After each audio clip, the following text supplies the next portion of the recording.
नमस्कार मेरे सहनियों, सुप्रभात क्लासेज में एवं इंडियन पॉलिटी में आप सभी का एक बार फिर से हार्दिक स्वागत एवं अभिनंदन। कैसे हो दोस्तों? आई होप कि सभी बढ़िया होंगे और कुशल मंगल होंगे एवं लगातार अपने स्टडी का आनंद ले रहे होंगे। जैसा कि दोस्तों अपन लोगों ने पिछले व्याख्यान देखे हैं, उसके अंदर संघ एवं राज्य का जो पॉइंट था वो क्लियर किया था अपन लोगों ने, और आज फाइनली अपन लोग मौलिक अधिकार जो टॉपिक है उस पर पहुंच गए हैं। दोस्तों मौलिक अधिकार जो टॉपिक है उसके बारे में आज अपन लोग चर्चा करने वाले हैं। तो देखिए दोस्तों, जब भी अपन लोग मौलिक अधिकारों की बात करें तो सबसे पहले अपन लोगों को ये मालूम होना चाहिए कि मौलिक अधिकार व्यक्ति की न्यूनतम आवश्यकताएं हैं। उसके अलावा मौलिक अधिकार हैं वो व्यक्ति के व्यक्तित्व विकास के लिए भी आवश्यक शर्तें हैं दोस्तों। ठीक है ना दोस्तों? क्या है कि मौलिक अधिकार हैं वो व्यक्ति के लिए न्यूनतम आवश्यकता तो है ही, उसके अलावा व्यक्ति के व्यक्तित्व विकास के लिए भी मौलिक अधिकार है वो दोस्तों क्या होता है, कारगर सिद्ध होता है दोस्तों। ठीक है ना? मौलिक अधिकार, सबसे पहले आप लोगों को ये जानना है कि मौलिक अधिकार हैं वो व्यक्ति की न्यूनतम आवश्यकता है, व्यक्ति की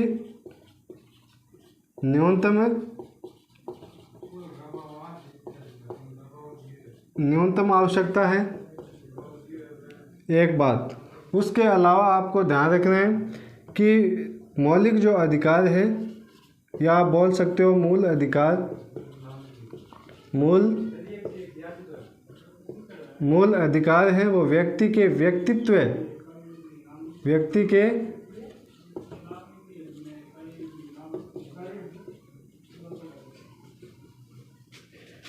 विकास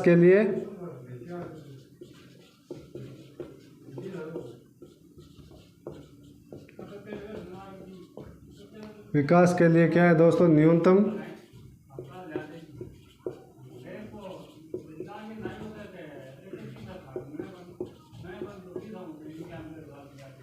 न्यूनतम शर्तें हैं दोस्तों। ठीक है ना? कि जो मौलिक अधिकार है वो व्यक्ति की न्यूनतम आवश्यकता तो है, उसके अलावा जो मूल अधिकार हैं वो व्यक्ति के व्यक्तित्व विकास के लिए भी क्या है, न्यूनतम शर्तें हैं। इसके अलावा दोस्तों आपको ध्यान ये रखना है कि जो मूल अधिकार हैं वो किस में, भाग 3 में दोस्तों। किस में? भारतीय संविधान के भाग 3 में है, और अनुच्छेद 12 से लेकर के 35 तक मौलिक अधिकारों का उल्लेख है। कहाँ से कहाँ तक? अनुच्छेद 12 से लेकर के अनुच्छेद 35 तक मौलिक अधिकारों का क्या है, उल्लेख है। और आप लोगों को इस बात का भी मालूम होना चाहिए कि जो भारतीय संविधान का भाग 3 है उसको मैग्ना कार्टा कहा जाता है। क्या कहा जाता है दोस्तों? Magna carta. भाग 3 को कहा जाता है मैग्ना कार्टा। ये आपको ध्यान होना चाहिए।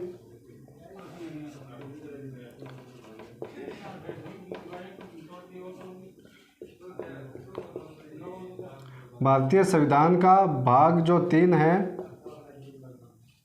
भाग 3, उसको कहा जाता है मैग्ना कार्टा।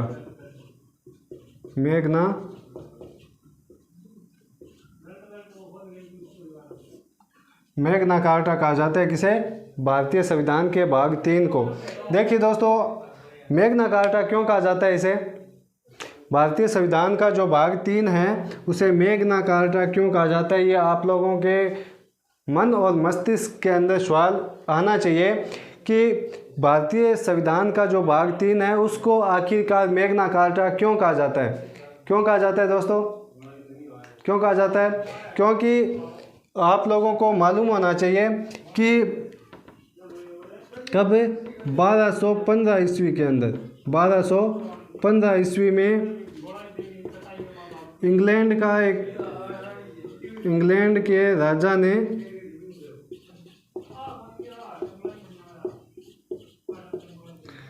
ने इंग्लैंड की प्रजा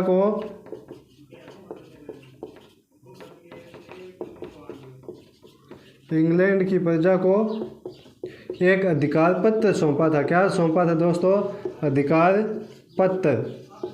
और ये जो अधिकार पत्र है इसको कहा गया क्या? Magna carta. क्या कहा गया दोस्तों? मैग्ना कार्टा कहा गया। कि जो 1215 ईस्वी के अंदर इंग्लैंड के राजा ने इंग्लैंड की जनता को एक अधिकार पत्र सौंपा था और उस अधिकार पत्र को क्या कहा गया दोस्तों? मैग्ना कार्टा कहा गया। अब आप लोगों को बिल्कुल ये मालूम है कि भारतीय संविधान का जो भाग 3 है उसमें क्या है दोस्तों? मौलिक अधिकार है। क्या है दोस्तों? भाग जो 3 है इसमें क्या है? मूल अधिकार। क्या है दोस्तों? मूल अधिकार हैं। ये आप लोगों को मालूम है। मूल अधिकार होने के कारण ही इसको क्या कहा जाता है दोस्तों? भाग 3 को कहा जाता है मैग्ना कार्टा। क्योंकि यह जो अधिकार पत्र था जो इंग्लैंड के राजा ने इंग्लैंड की प्रजा को सौंपा था, उस अधिकार पत्र को कहा गया मैग्ना कार्टा। और भारतीय संविधान के भाग 3 में क्या है? मूल अधिकार हैं। और मूल अधिकार होने के कारण ही इसको क्या कहा जाता है? भाग 3 को मैग्ना कार्टा कहा जाता है दोस्तों। क्या कहा जाता है? मैग्ना कार्टा कहा जाता है। उसके अलावा दोस्तों आप लोगों को ये मालूम होना चाहिए कि जब भारतीय संविधान लागू हुआ, यानी मूल संविधान की यदि अपन बात करें, मूल संविधान का मतलब 26 जनवरी 1950 के दिन जो संविधान लागू हुआ उसकी बात कर रहा हूँ मैं। कि जब मूल संविधान लागू हुआ उस समय संविधान के अंदर, भारतीय संविधान में कितने मूल अधिकार थे दोस्तों? कितने मूल अधिकार थे? 7। कितने थे दोस्तों? 7 मूल अधिकार थे। लेकिन वर्तमान की यदि अपन बात करें तो वर्तमान में कितने अधिकार है दोस्तों? 6 अधिकार है। कितने अधिकार है? 6। जो मूल अधिकार है वो 6 है दोस्तों। आपको जानकर ये ताजुब होगा कि 31वां जो अनुच्छेद है संविधान का, आर्टिकल 36, उसमें संपत्ति के अधिकार का उल्लेख था। संपत्ति का जो अधिकार है वो मौलिक अधिकारों में शामिल था। लेकिन जब 44वां संविधान संशोधन हुआ 1978 को, कब दोस्तों? 1978 को, तब जो अनुच्छेद 31 में उल्लेखित था संपत्ति का अधिकार, कौन सा दोस्तों? संपत्ति का अधिकार अनुच्छेद 31 में उल्लेखित था, उसको अनुच्छेद 31 को क्या कर दिया दोस्तों? समाप्त कर दिया। और जो मूल अधिकार था, कौन सा? संपत्ति का जो मूल अधिकार था उसको समाप्त नहीं किया गया, बल्कि उसको एक जगह से दूसरी जगह ट्रांसफ़र कर दिया गया दोस्तों। क्या कर दिया गया? जो संपत्ति का जो मूल अधिकार था उसको मूल अधिकार की श्रेणी से हटा करके आर्टिकल 300 के अंदर, किस में दोस्तों? आर्टिकल 300 के अंदर उसे, आर्टिकल 300A के अंदर उसे विधिक अधिकार बनाया गया। किसे दोस्तों? संपत्ति का जो मूल अधिकार था उसे आर्टिकल 300 के अंदर विधिक अधिकार बनाया गया।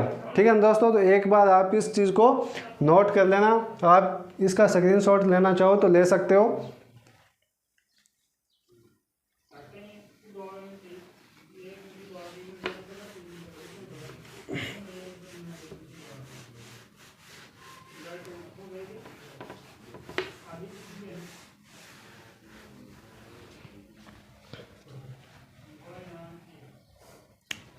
देखिए दोस्तों, आप लोगों को ध्यान ये रखना है कि जब मूल संविधान लागू हुआ, मूल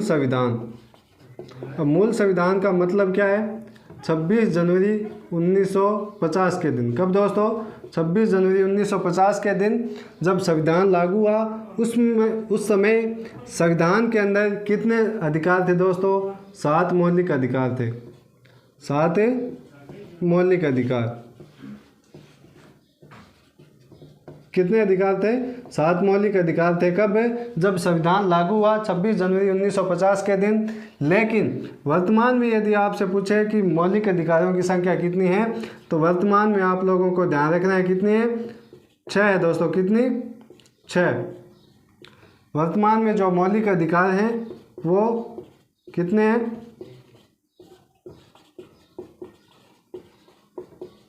वर्तमान में मौलिक अधिकार है वो कितने हैं दोस्तों? 6 हैं। अब मैंने आप लोगों को ये अभी बताया है कि जो 7वां मौलिक अधिकार था, कौन सा? संपत्ति का। कौन सा दोस्तों? 7वां जो मौलिक अधिकार था वो था संपत्ति का अधिकार। संपत्ति का अधिकार। किस में उल्लेखित था यह संपत्ति का अधिकार? तो आप लोगों को बिल्कुल ये मालूम होना चाहिए कि जो संपत्ति का जो अधिकार है वो उस समय मौलिक अधिकार के रूप में था। कब? जब संविधान लागू हुआ। और ये किस में उल्लेखित था? अनुच्छेद 31 में। किस में उल्लेखित था दोस्तों? अनुच्छेद 31 में। अनुच्छेद 31 है, उसमें संपत्ति का जो अधिकार है उसका उल्लेख था। ठीक है ना दोस्तों। लेकिन अब आप लोगों को ध्यान में ये रखना है कि ये जो अनुच्छेद 31 है उसको क्या कर दिया गया दोस्तों? समाप्त कर दिया गया। अनुच्छेद 31 को क्या कर दिया गया? समाप्त कर दिया गया। और इस अनुच्छेद 31 में जो उल्लेखित था संपत्ति का अधिकार, संपत्ति का अधिकार, संपत्ति का जो अधिकार था उसको किस में बदल दिया गया? विधिक अधिकार में। और विधिक अधिकार में बदलकर अनुच्छेद 301 के अंदर उल्लेखित कर दिया गया दोस्तों। किस में? अनुच्छेद 301 के अंदर संपत्ति का अधिकार है उसका क्या किया गया? ट्रांसफर। आप बोल सकते हो कि इसका ट्रांसफर करके अनुच्छेद 301 के अंदर, अनुच्छेद 300 में इसे विधिक अधिकार का दर्जा दिया। किसे? संपत्ति का जो मूल अधिकार था उसे। ये आप लोगों को मालूम होना चाहिए दोस्तों। अब आप लोगों के सामने मैं दो शब्द बहुत बार बोल चुका हूँ, एक तो मौलिक अधिकार और एक विधिक अधिकार। कौन कौन से दोस्तों? मौलिक अधिकार और विधिक अधिकार। तो आप लोगों के दिमाग में एक प्रश्न आना चाहिए ऑब्वियसली कि ये जो मौलिक अधिकार हैं और जो विधिक अधिकार है इनमें अंतर क्या है? मतलब कि एक को मौलिक अधिकार की श्रेणी से हटा रहे हैं और विधिक अधिकार बना रहे हैं, तो इन दोनों के अंदर डिफरेंस क्या है? ठीक है ना, ये आप लोगों को मालूम होना चाहिए। तो देखिए दोस्तों, डिफरेंस की यदि अपन बात करें तो यदि अपन बात करें मौलिक अधिकार की, तो किसी भी नागरिक का यदि मौलिक अधिकारों के उल्लंघन होता है तो दोस्तों उच्चतम न्यायालय है वो उनके रक्षार्थ हेतु, किसके? मौलिक अधिकारों के रक्षार्थ हेतु याचिका जारी करता है दोस्तों। क्या जारी करता है? याचिका जारी करता है मौलिक अधिकारों के रक्षा हेतु। लेकिन जो विधिक अधिकार होता है उसकी रक्षा हेतु उच्चतम न्यायालय है वो कोई याचिका जारी नहीं करता है। उच्चतम न्यायालय इसके विधिक अधिकारों के मामले में कभी भी दखल अंदाजी नहीं करता है दोस्तों। ये आप लोगों को मालूम होना चाहिए। ठीक है ना। तो आप लिख भी सकते हो मौलिक अधिकार और विधिक अधिकारों के बीच में जो डिफरेंस है उसके बारे में।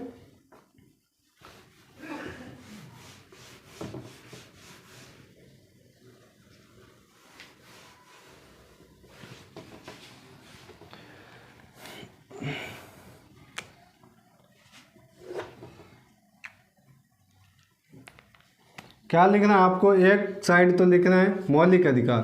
क्या दोस्तों? मौलिक अधिकार। ठीक है ना। एक साइड आ जाएगा मौलिक अधिकार और दूसरी साइड आप लिखो क्या? विधिक अधिकार। और इन दोनों के अंदर आप लोगों को क्या देखना है? डिफरेंस देखना है, यानी अंतर देखना है मौलिक अधिकार और विधिक अधिकार। देखिए दोस्तों, जो ये मौलिक अधिकार है, मौलिक अधिकारों की रक्षा हेतु उच्चतम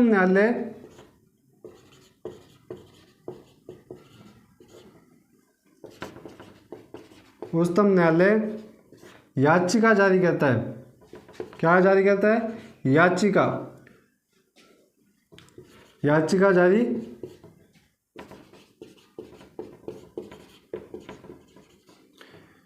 यदि मौलिक अधिकारों का उल्लंघन होता है तो उनकी रक्षा हेतु उच्चतम न्यायालय याचिका जारी करता है। लेकिन ये जो विधिक अधिकार है इनके उल्लंघन पर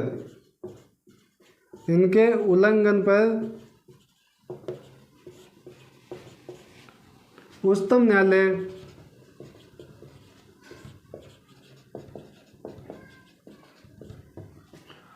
न्यायालय किसी भी प्रकार की याचिका जारी नहीं करता है।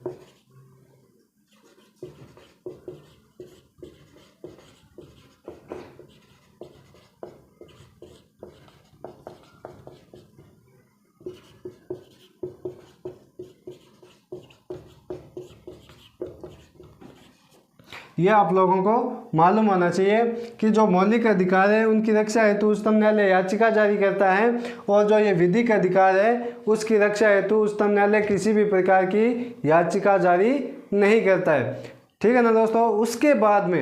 उसके बाद में आप लोगों को ये भी मालूम होना चाहिए कि जो ये मौलिक अधिकार मिले हैं वो निषेधात्मक प्रकृति के होते हैं। किसके? निषेधात्मक प्रकृति के होते हैं, और ये राज्य के विरोध में प्राप्त होते हैं दोस्तों। जो मौलिक अधिकार हैं वो राज्य के विरुद्ध में प्राप्त होते हैं। ठीक है ना।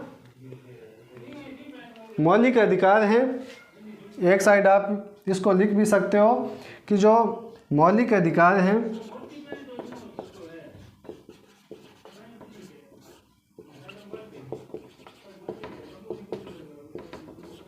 मौलिक अधिकार की जो प्रकृति होती है वो कैसी होती है?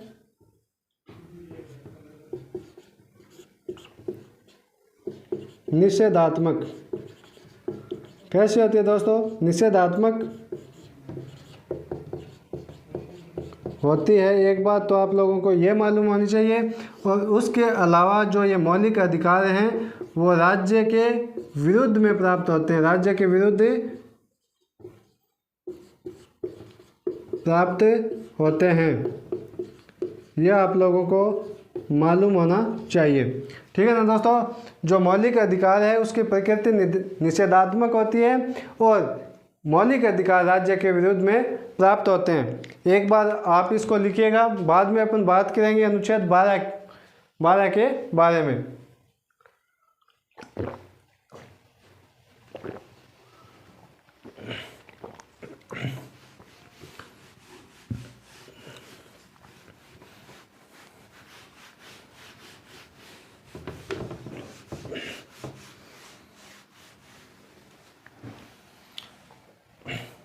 देखिए दोस्तों, अनुच्छेद जो 12 है उसके अंदर राज्य शब्द का उल्लेख किया गया है। किसका दोस्तों? अनुच्छेद 12 के अंदर राज्य शब्द का उल्लेख किया गया है। राज्य शब्द में क्या क्या शामिल होगा, कौन कौन सी संस्थाएं राज्य शब्द में आती हैं, इन सभी बिंदुओं की जो चर्चा है वो की गई है अनुच्छेद 12 में। अनुच्छेद 12 में क्या है तो आपको मालूम होना चाहिए। अनुच्छेद 12 के अंदर राज्य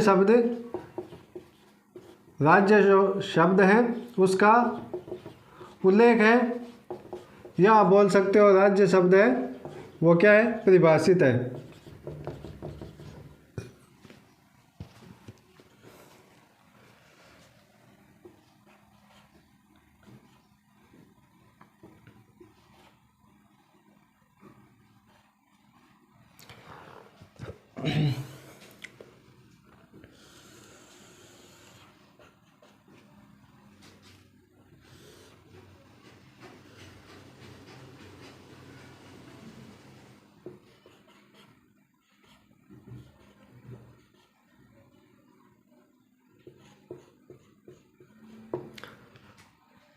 देखिए दोस्तों, राज्य जो शब्द है उसके अंदर आप लोगों को मालूम ये रखना है कि राज्य शब्द में क्या क्या आता है। तो आपको ध्यान होना चाहिए, एक तो आता है संसद। क्या आता है? संसद।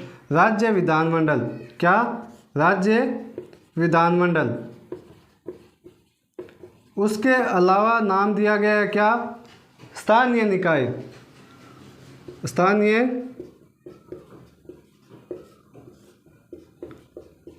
स्थानीय निकाय। अब स्थानीय निकाय में क्या क्या आता है? तो स्थानीय निकाय के अंदर आप लोगों को ध्यान रखना है ग्राम पंचायत, उसके अलावा पंचायत समितियां,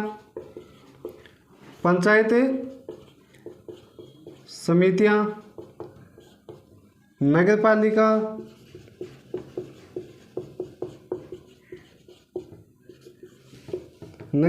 नगर निगम,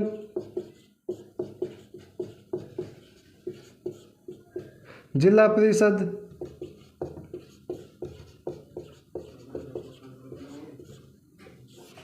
ये है ना दोस्तों, ये आते हैं स्थानीय निकाय के अंदर।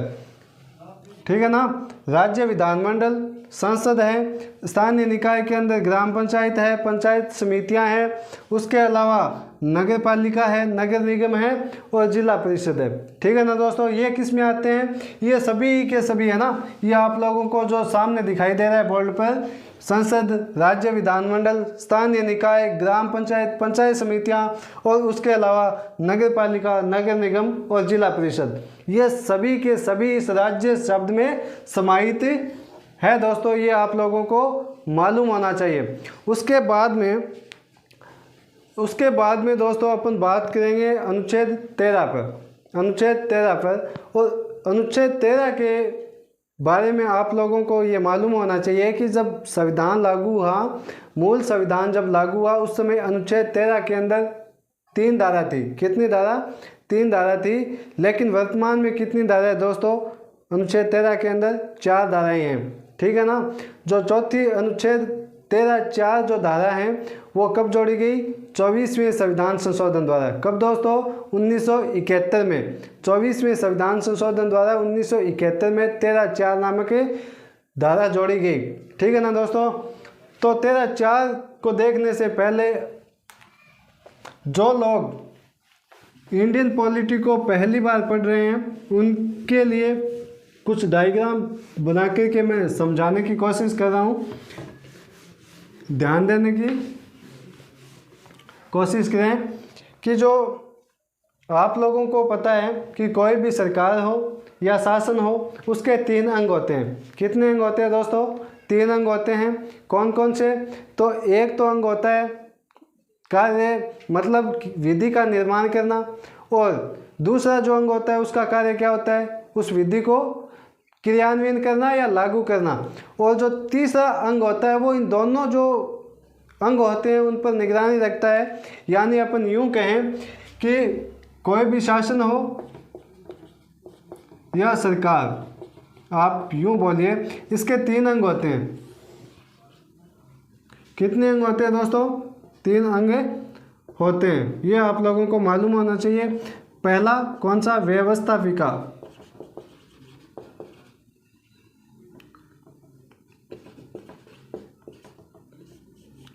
दूसरा जो अंग होता है वो होता है कार्यपालिका। कौन सा? कार्यपालिका। और उसके अलावा जो तीसरा अंग होता है सरकार या शासन का, वो होता है न्यायपालिका। क्या दोस्तों? न्यायपालिका। ठीक है ना। व्यवस्थापिका, कार्यपालिका और न्यायपालिका। ठीक है ना। इस व्यवस्थापिका का काम क्या होता है? विधि का निर्माण करना। विधि का निर्माण। व्यवस्थापिका का कार्य क्या है? विधि का निर्माण। कार्यपालिका का विधि को लागू करना।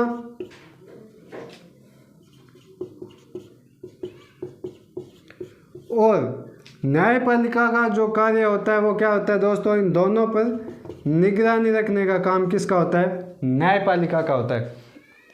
और न्यायपालिका कैसे निगरानी रखती है? कैसे निगरानी रखती है? तो देखिए दोस्तों, व्यवस्थापिका जो कानून बनाती है, व्यवस्थापिका जो कानून बनाती है उसको न्यायपालिका ये देखती है कि संविधान के अनुसार संगत है या नहीं है। इसकी जांच, समीक्षा, या आप यूं बोल सकते हो कि इसका अवलोकन करती है न्यायपालिका कि कोई भी कानून बनाया गया है व्यवस्थापिका द्वारा वो संविधान के अनुसार संगत है या नहीं है। उसकी जांच, समीक्षा या अवलोकन कौन करता है दोस्तों? न्यायपालिका। कौन करता है? न्यायपालिका करता है।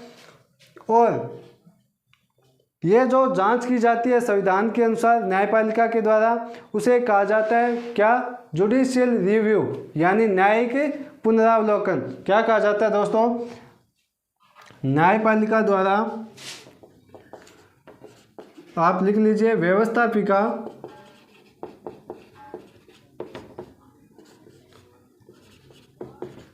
व्यवस्थापिका द्वारा बनाए गए कानून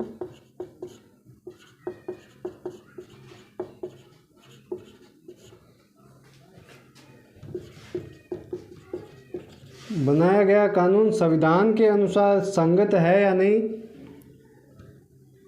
संविधान के अनुसार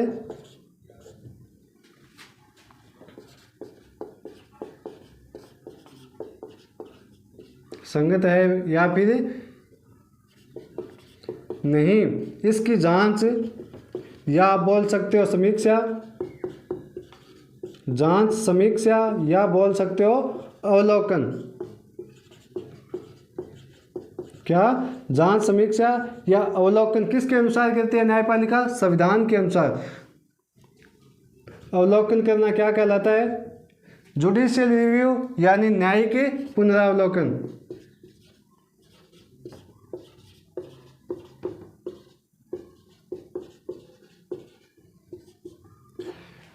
न्यायिक पुनरावलोकन कहलाता है। ये आप लोगों को मालूम होना चाहिए कि जो न्यायपालिका है वो व्यवस्थापिका द्वारा बनाए गए कानून की संविधान के अनुसार जांच, समीक्षा या अवलोकन करती है, उसे क्या कहा जाता है?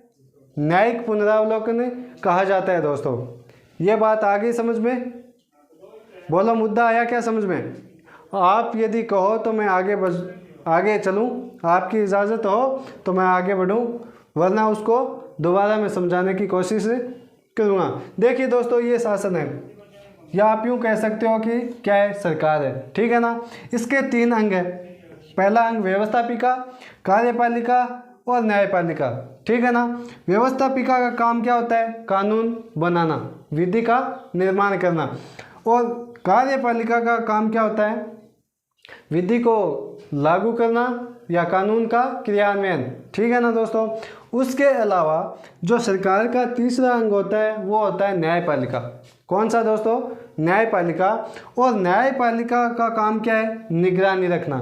क्या काम है? निगरानी रखना। निगरानी रखती कैसे हैं? तो देखिए दोस्तों, न्यायपालिका है वो व्यवस्थापिका द्वारा बनाए गए कानून को संविधान के अनुसार वो संगत है या नहीं है, इसकी जांच, समीक्षा या अवलोकन करती है, उसे कहा जाता है जुडिशियल रिव्यू या फिर न्यायिक पुनरावलोकन।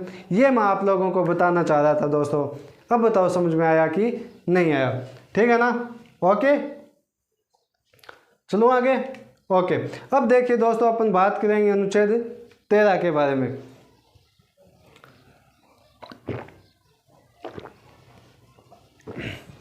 किस पे बात करेंगे? अनुच्छेद 13 पर। और अनुच्छेद 13 के बारे में मैंने आप लोगों को पहले ही बताया है कि जब मूल संविधान लागू हुआ उस समय अनुच्छेद 13 के अंदर कितनी धाराएं थी दोस्तों? 3 धाराएं थी। कितनी धाराएं थी? 3 धाराएं थी। लेकिन वर्तमान में यदि आपको पूछे कि अनुच्छेद 13 के अंदर कितनी धाराएं हैं, तो कितनी धाराएं दोस्तों? अनुच्छेद 13 में 4 धाराएं हैं, ठीक है ना। जो 13(4) नामक धारा जोड़ी गई वो जोड़ी गई 24वें संविधान संशोधन द्वारा 1971 में, ठीक है ना दोस्तों। आप लिख लीजिए अनुच्छेद 13। अनुच्छेद 13 में पहला पॉइंट डालकर आप ये लिखिए कि मूल संविधान में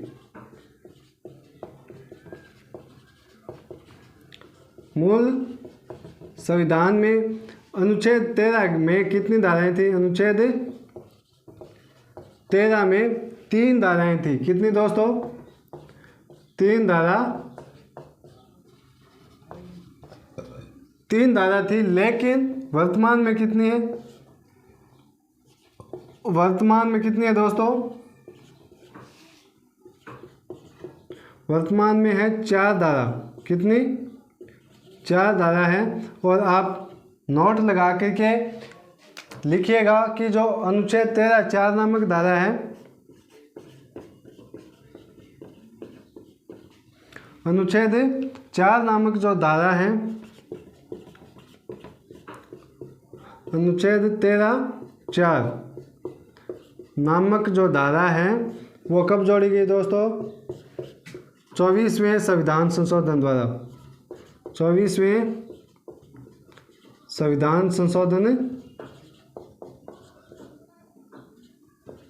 24वें संविधान संशोधन द्वारा कब? 1971 में जोड़ी गई।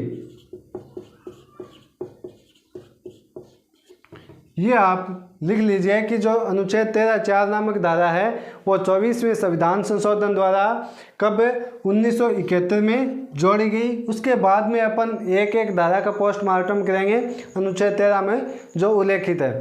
ठीक है ना, एक बार आपको इसको लिखना है, किसको, अनुच्छेद 13 को। यह भी लिखना है कि मूल संविधान में जो अनुच्छेद 13 उसमें 3 धाराएं थी और वर्तमान में 4 धाराएं, चौथी धारा जुड़ी कब, ये आपको बता दिया गया है। आप लिख लीजिए एक बार इसे।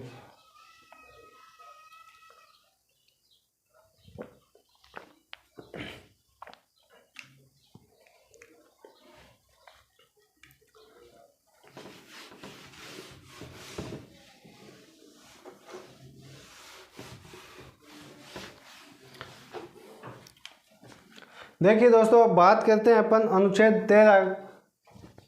अनुच्छेद जो 13 है उसके जो धाराएं हैं उसके बारे में। अनुच्छेद 13 एक और एक साइड आपको लिखना है अनुच्छेद 13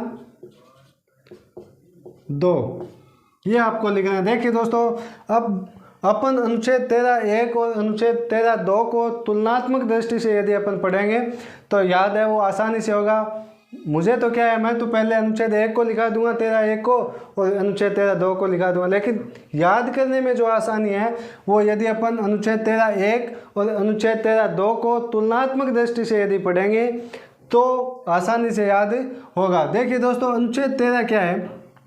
अनुच्छेद 13 1 में जो संविधान पूर्व विधि है उससे संबंधित है। क्या, अनुच्छेद 13 1, अनुच्छेद 13 1 जो धारा है वो संविधान पूर्व विधि से संबंधित है। अब आप कहोगे संविधान पूर्व विधि मतलब क्या हुआ इसका, संविधान पूर्व विधि का मतलब क्या है। तो देखिए दोस्तों, मैं कुछ यूँ कहना चाह रहा हूँ कि अनुच्छेद जो 13 1 है उसमें यह उल्लेखित किया गया कि संविधान लागू होने से पूर्व जो विधि बनाई गई है वो संविधान के अनुसार यदि संगत नहीं है तो उसे भी शून्य घोषित कर दिया जाएगा।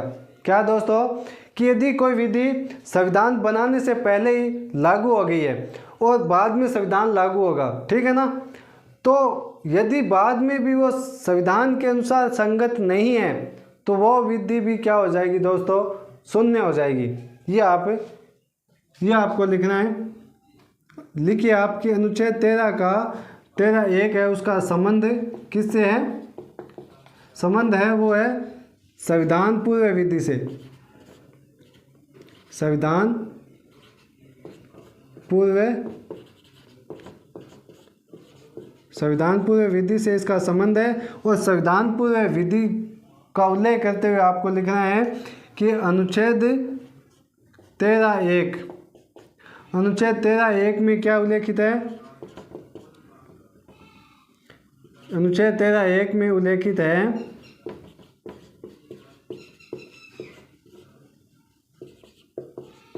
अनुच्छेद 13 1 में उल्लेखित है कि कोई विधि संविधान पूर्व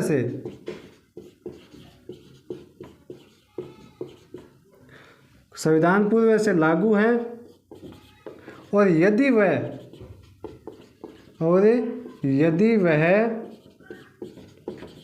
संविधान के अनुसार संगत नहीं है, संविधान के अनुसार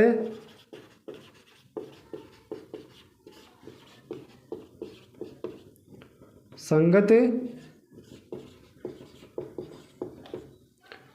नहीं है तो वो भी क्या हो जाएगी, तो वह शून्य हो जाएगी।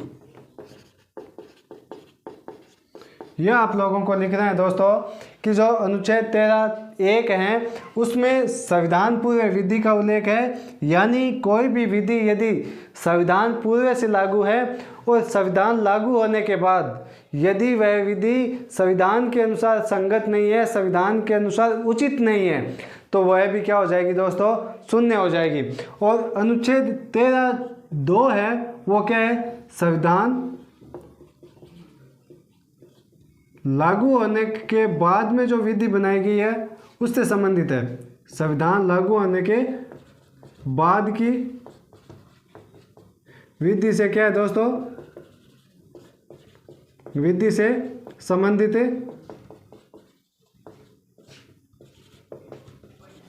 विधि से संबंधित है। यानी अनुच्छेद 13(3) में क्या लिखा हुआ है कि यदि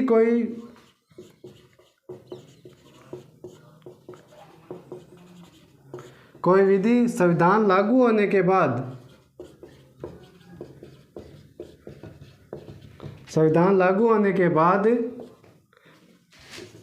बात बनाई गई है और वह संविधान के अनुसार संगत नहीं है,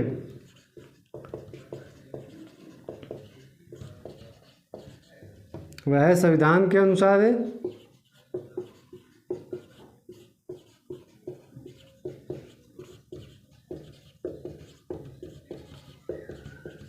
संगत नहीं है, तो उसे भी क्या कर दिया जाएगा दोस्तों, उसे भी शून्य घोषित कर दिया जाएगा, शून्य घोषित